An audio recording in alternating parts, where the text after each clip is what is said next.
If people slowly stop trying with you, this video is not here to comfort you.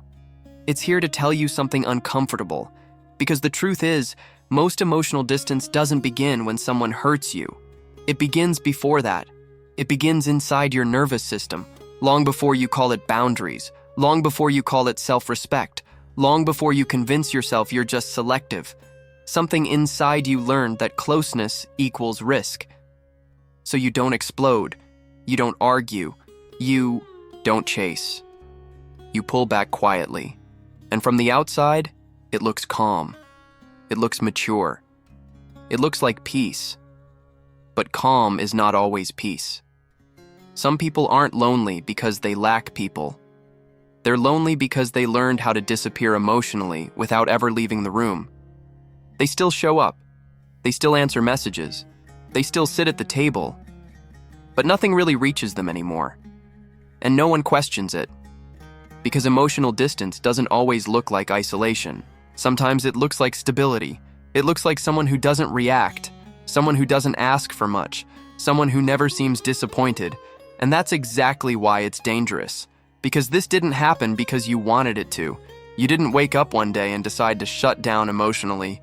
Your nervous system made that decision for you. Quietly, gradually, automatically.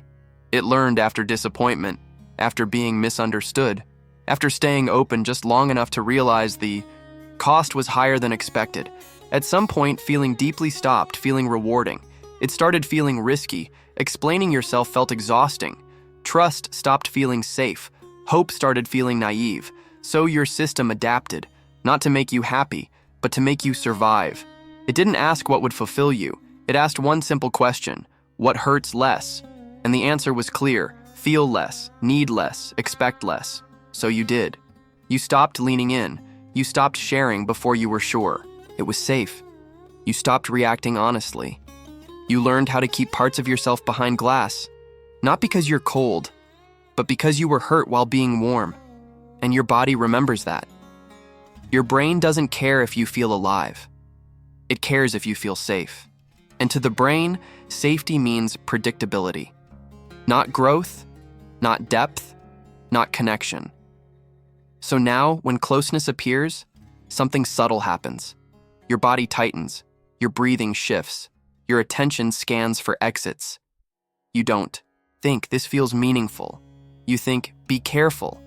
And caution slowly becomes distance. You might call it boundaries. You might call it standards. You might even call it healing. But what's really happening is quieter than that.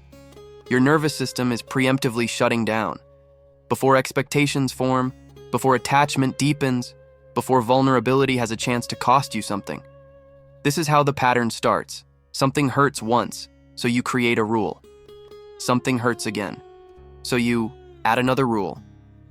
Soon your life is full of invisible lines no one else can see. People don't know where they stand with you, what's allowed, what's welcome, what will make you pull away. And when someone crosses a line they didn't even know existed, you retreat. Not angrily, not dramatically, quietly. You stop responding the same way. You stop sharing. You stop showing up emotionally. And the most dangerous part is this: your brain rewards it. It gives you relief. And relief feels like proof.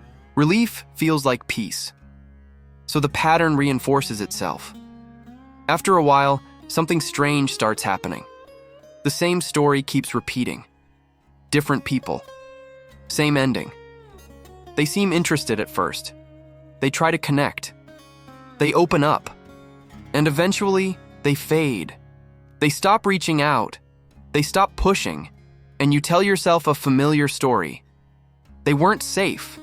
They were too much. They didn't understand me. But patterns don't repeat because everyone else is wrong. They repeat because something inside you hasn't been questioned yet. Ask yourself this honestly. If everyone eventually feels exhausting, if every relationship eventually feels like work, if every connection ends with distance, at what point do you stop asking what's wrong with them and start asking what your nervous system is protecting you from? Because sometimes the boundary isn't there to keep danger out. It's there to keep vulnerability away.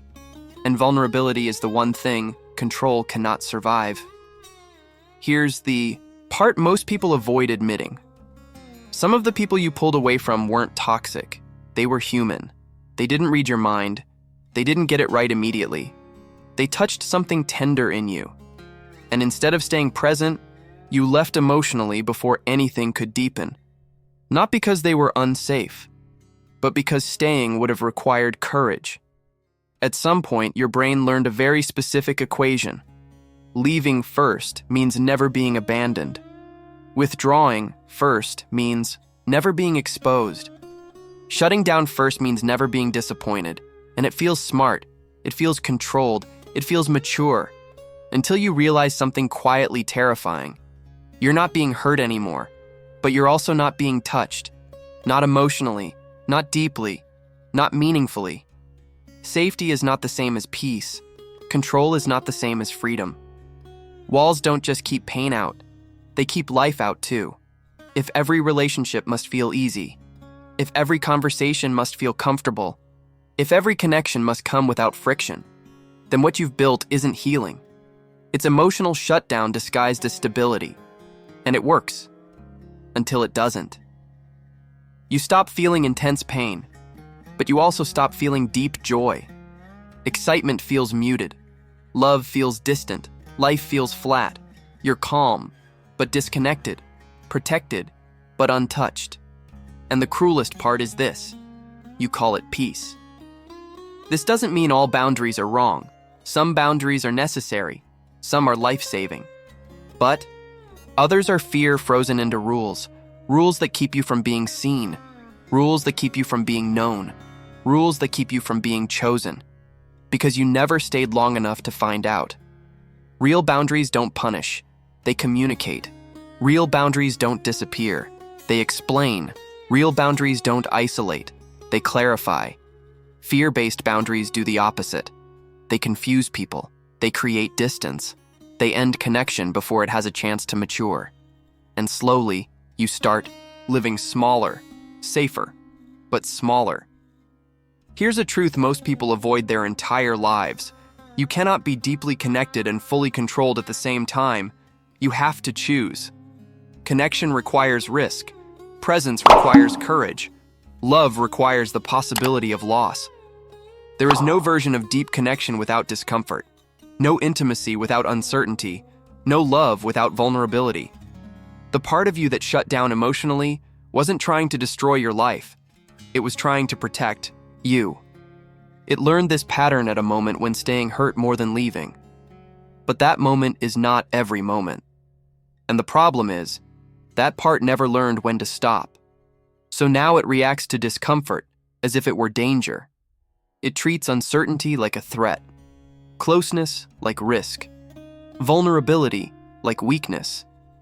And you organize your entire life around avoiding those feelings. You survive, but you don't fully live. So maybe the real question isn't, what boundaries do I need to set? Maybe the real question is, what am I so afraid of feeling that I keep everyone at a distance? Is it rejection, abandonment, being misunderstood, being seen clearly and still not chosen? That fear didn't come from nowhere. But it doesn't have to run your life forever. The moment you start noticing when you shut down, when you pull back, when you disappear emotionally, that's where things begin to change. Not because you force yourself to open, but because you finally understand why you closed. In the next video, we're going to talk about the exact moment emotional shutdown happens. Not the event, the moment. And why reopening yourself feels like danger even when what you want is connection. That's where the real work begins. Stay close.